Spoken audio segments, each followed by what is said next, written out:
Jett Lawrence almost lost his perfect season on the start of Moto 1. Arguably, he probably could have came back and put the hammer down to win, to Bud's Creek it, like Stewart from last to first. Maybe not that big of a margin. However, it would have been bad if he would have went down around the first corner and start from last. It would have been way more exciting, though. I do want to say that Stewart was telling the wrong rider to tuck the front end. He should have been telling Jett to tuck the front end so that we can get some more viewers tuning in to pro motocross.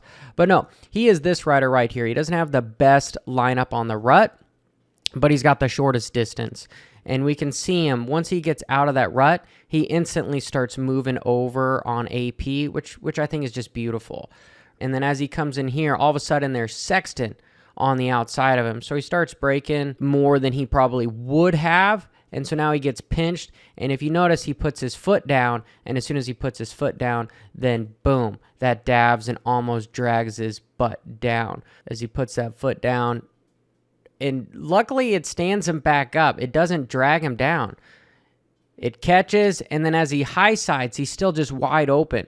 So Jett was high siding, and if he would have let off, he would have been flying the opposite direction. But no, the dude is strong. And like I've said, these guys are gaining weight once they get to the 450 class. As we were talking about on one of my live shows, how much weight Sexton has gained, and he is a brick house of 180 to 200 pounds. He's a big dude. He is tall. But Jett almost lost it right there by dabbing that inside leg, making him catch, and then it should have made him high side. But nope, he just kept it WFO, and the rest is history. I do have to point out this David versus Goliath battle between Ty Masterpool on arguably the best privateer bike right now versus the big kahunas, the factory riders. This Dylan Ferrandis, multiple United States champ in different disciplines, world champion. He's got a huge pedigree.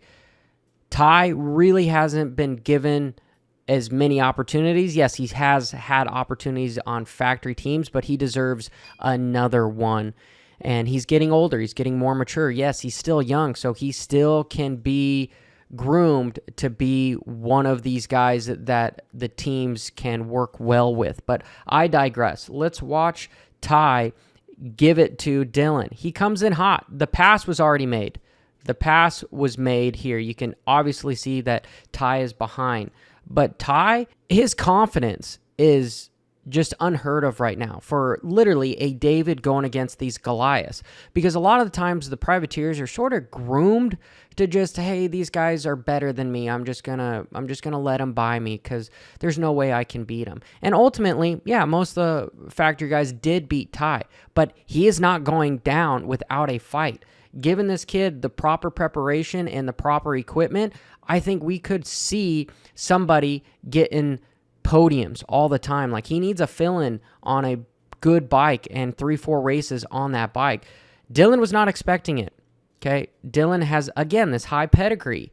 So he comes in not thinking that Ty's going to keep it WFO. He's got the line. Ty just steals it from him. Just totally hip checks him, which is great. And at this point, Dylan is freaking out. He's going, yeah, this might be my last season, but I'm not going to go out with a privateer bike. This is like going at your local race and having some little kid on an 85 swing his ass around you. You know, it just hurts. So you don't want it to hurt. This is an ego thing at this point. And Ty does a really good job of blocking the lines. In this next corner, we can see him. Yes, the line does drift wide, but Ty ends up drifting just a little bit more to block him, to make sure that Dylan now has to try to swing around and take a different line.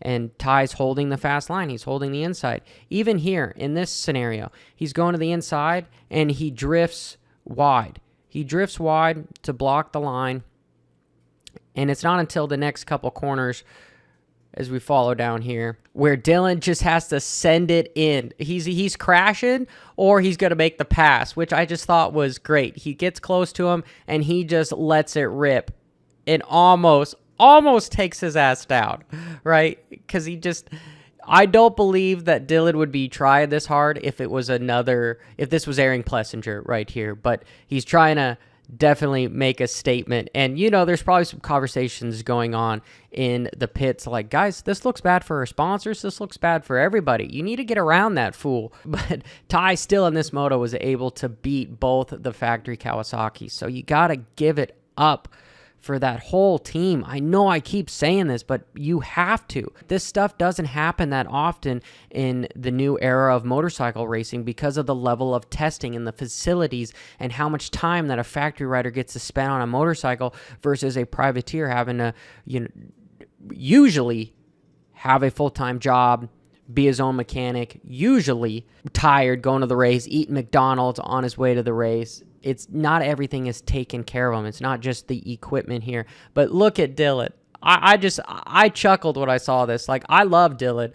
He's amazing to watch, but man, he sure said it in there hard to make sure that he was getting that pass done. Boom. And in closing, the last person I want to talk about is Justin Cooper. He's got a lot to prove with his other rivals, a.k.a.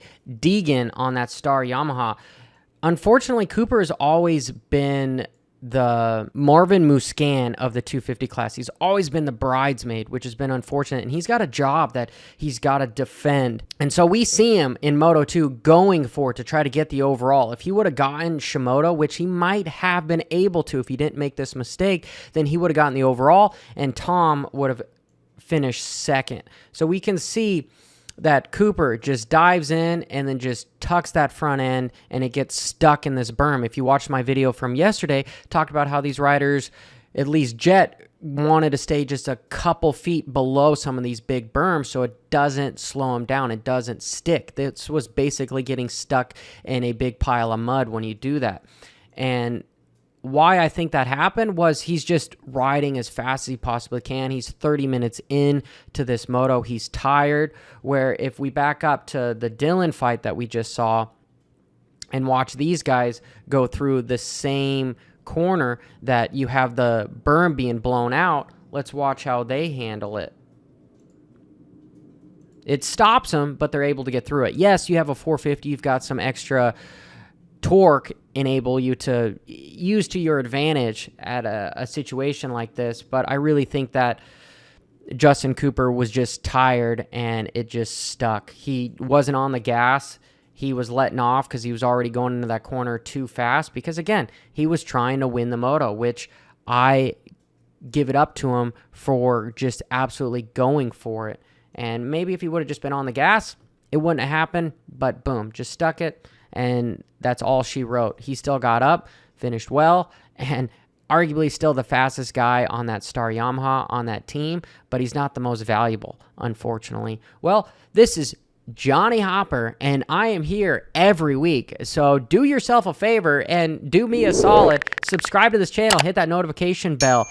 We do live shows, or at least I do live shows every week, and we have a podcast. There's lots of good things. Even at the end of the video, you can hit some of these playlists if you like these type of videos. Till next time, keep it WFO. Ba-ra-da-da-da.